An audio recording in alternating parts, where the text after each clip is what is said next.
des étirements après manger pour ne plus ballonner. C'est l'astuce du jour 4 parce que ouais, on est déjà le jour 4 du challenge, ça passe beaucoup trop vite. Cette petite story aujourd'hui juste pour vous dire que c'est vous en fait qui avez choisi le calendrier de l'Avent.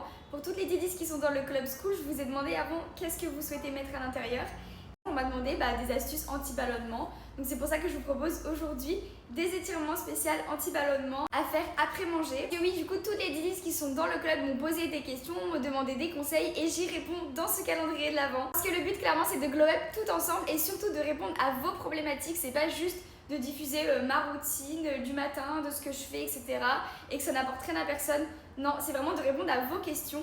Les Didis Club, c'est pas que moi, c'est vraiment nous et le but c'est qu'on participe tout ensemble. On m'a demandé des conseils en fonction de son cycle menstruel, on m'a demandé des recettes, des boissons réconfortantes, mais ne vous inquiétez pas, tout est prévu dans le calendrier de l'Avent. Il y a une astuce par jour, que ce soit du pilate, pour la santé, pour l'alimentation. Vous allez trouver tous les conseils pour glow up parce que non, on va pas attendre janvier pour glow up, on commence en décembre. Et en plus, je sais pas vous, mais je trouve ça tellement réconfortant d'avoir un calendrier de l'Avent bien-être.